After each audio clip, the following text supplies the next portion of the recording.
It's getting brighter! Oh, it looks so beautiful!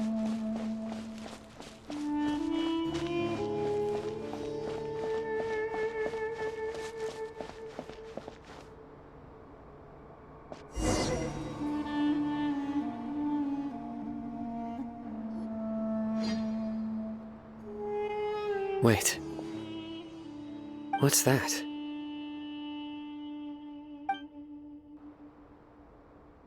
A load of flowers, and it looks like there's something among them. These are King Deshret runes. They left something behind. Yes. It's an elegy written in an ancient script. What does it say? Here lies our faithful priest Kasala. His wisdom is a miracle among the people, deserving of high praise and admiration. You can read ancient King Deshret script? Of course.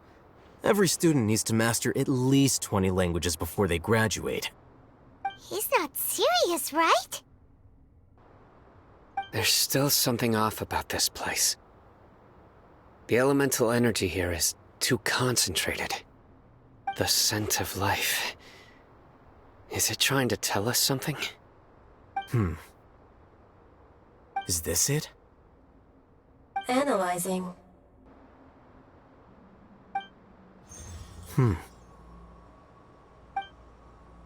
There seems to be a hidden message among these skeletal remains. Excellent. There's a device from King Deshret's civilization in this gravesite. I'll transmit the information over and project it for everyone to see. Isn't sharing knowledge against the Academia's rules? Yes. However, under the circumstances, I'd prefer you to see this for yourself. You'll understand after watching it.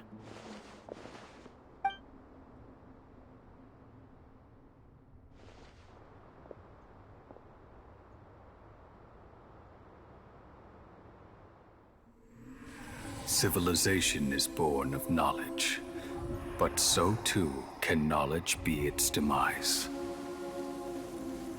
A disaster caught us unaware. It was knowledge that did not belong to this world.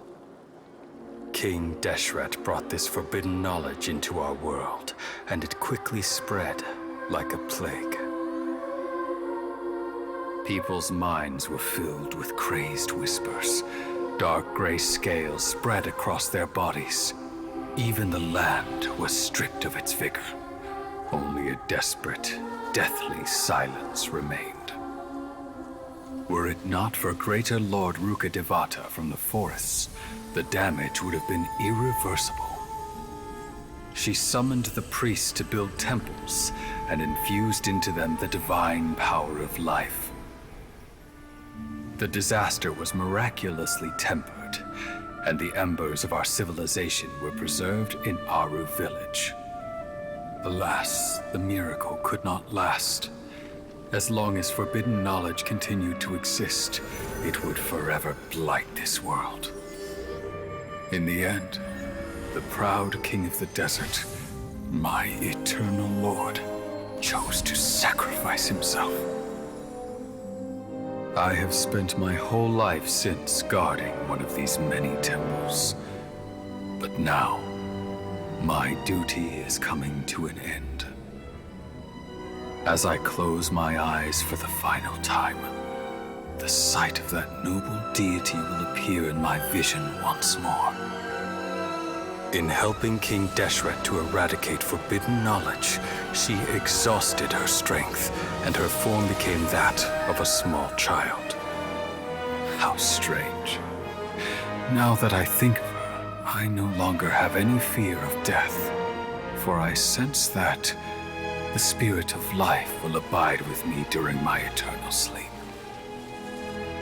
Children of the desert, Cling no longer to past grievances, but hold tight to the memory of this act of benevolence.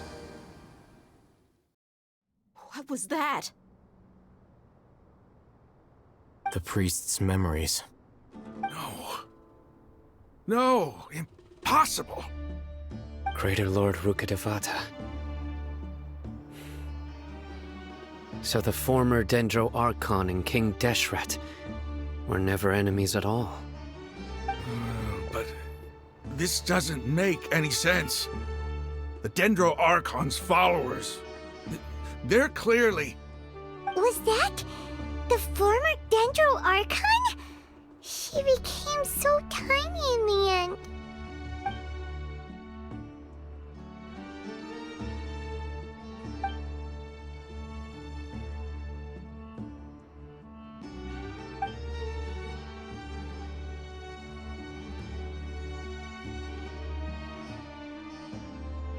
You might be distrustful of the Akasha, but there's no reason for you to doubt King Deshret's technology.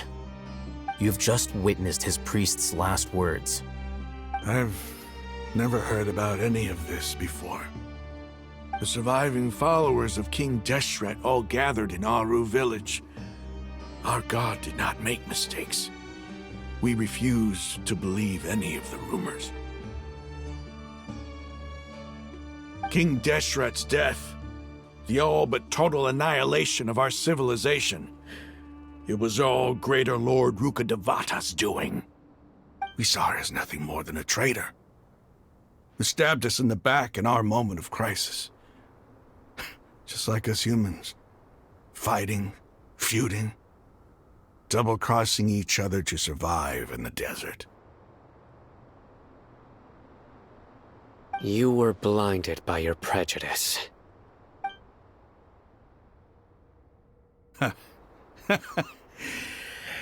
If I hadn't seen this for myself, if I hadn't witnessed his last words with my own eyes, ears, and heart, how could I ever begin to accept this? The truth is so far from what I've always known. Am I really supposed to believe that after all these years, all this time seeking revenge, suddenly now my enemy is my savior? Raman, that's enough. Give it a rest. You're starting to make a fool of yourself. Dia, tell me, my Eremites and I, what are we even fighting for?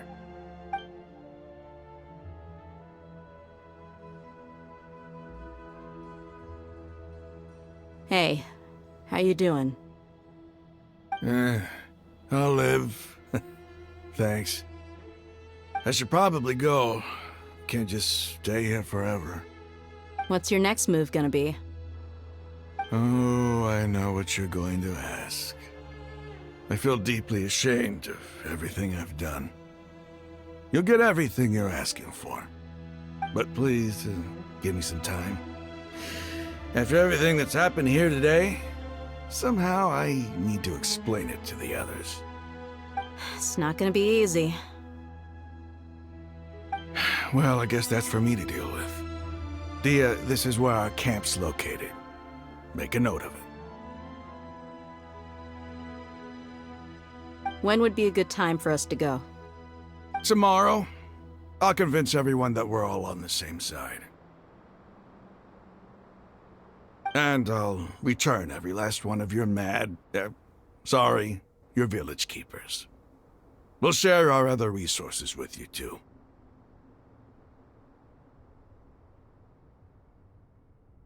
You seem to finally understand that our true enemy is the sages. Yes. The gods never gave up on anyone.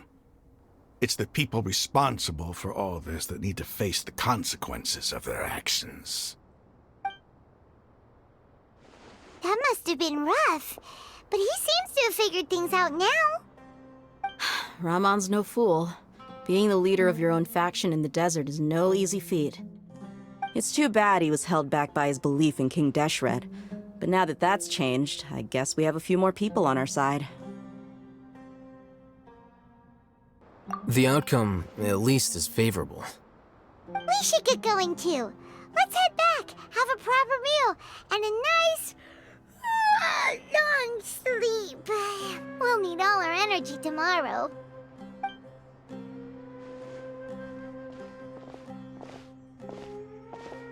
Sino, we're leaving! Stop yelling.